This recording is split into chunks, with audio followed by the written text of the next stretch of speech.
I did not believe it was possible that we would ever experience a lockdown again. And I certainly didn't think it was possible that these lockdowns could in fact be permanent. And to be totally transparent, it took me a while to put the pieces together for myself, and I was somewhat conflicted about whether I should share about it or not. But if you've been watching for a while, you know that I'm committed to sharing the truth so that you can make the best decisions for yourself, for your family, and for your financial bottom line. And there are many things that are happening in the Florida housing market that I must address. And I'm on the record as stating that if a builder was to ever start incentivizing buyers by offering credits or offering incentives or doing anything to stimulate demand, I would immediately know that that is a leading indicator that they see the market changing. And in my market, no builder has been offering any incentive for years.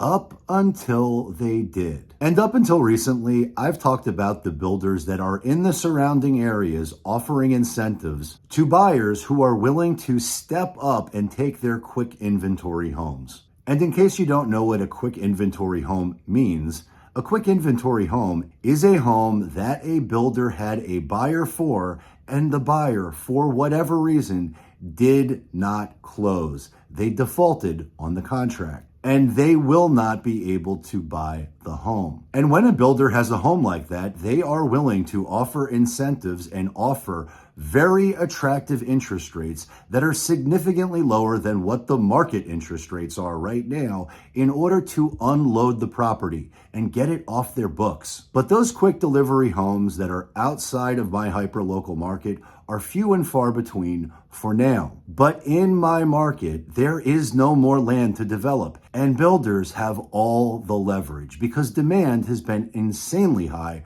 for the products that they're building in the resort style communities that they build. And despite all the risks that I see inherent in the market that I share about on a regular basis, I haven't seen any tangible evidence from the builders in my market that demonstrate that they see weakness in the market, because they've done nothing but continue to raise prices and continue to raise lot premiums because demand is so strong. And if you tuned in because of the lockdown warnings, I'm going to get to that right away.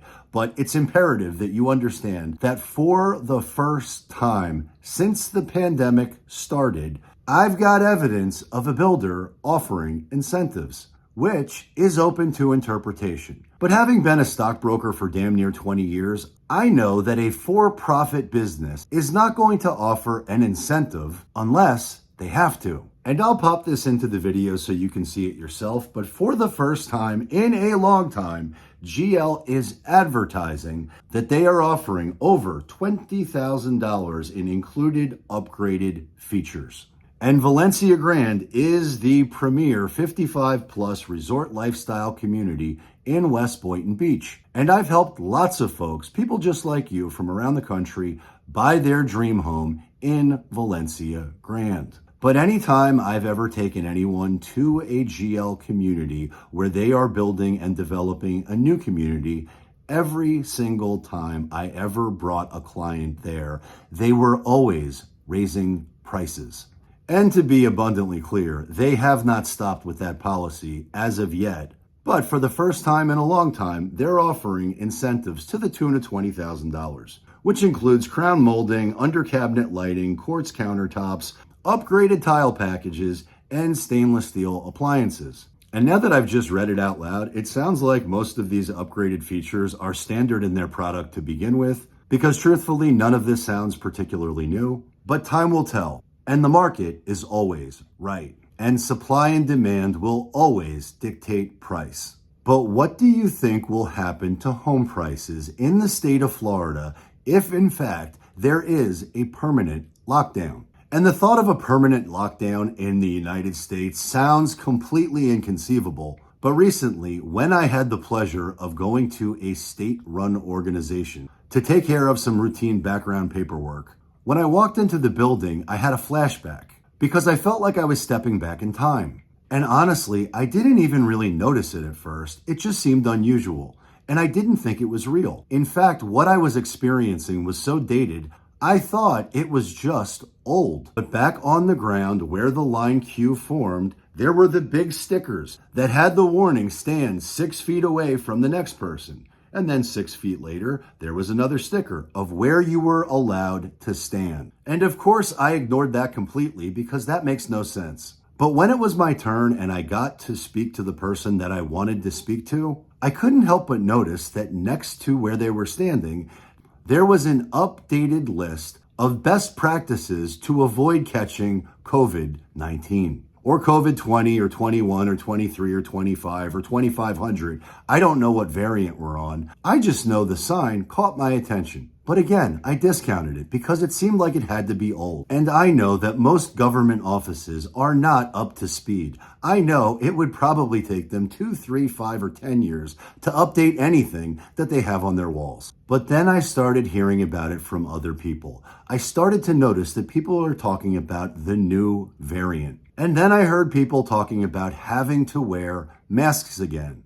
And all of this happened within the last week. But similar to how when I want to buy a car, all I see on the roads is the car that I want to buy. And while I'm not looking to buy a car right now, the same thing is happening to me with people who are wearing masks. Because I'm thinking about masks again, I can't help but notice how many people are now wearing masks again. And internally, I laugh about it because I know they're completely ineffective, period. And worse, they're completely uncomfortable and a total pain in the ass to wear. And I never wore one. And I never have any intention of wearing one in the future. But then I got an email from a viewer, someone just like you, who took the time to write me. So shout out to Alan, and I'm just going to read his email because I think it's important that everybody know what might be happening. And the title of the email is Good One, Kudos. But it goes on to say another couple of hiccups that almost no one is talking about is medical costs, including the fact that 10% of the entire U.S. population,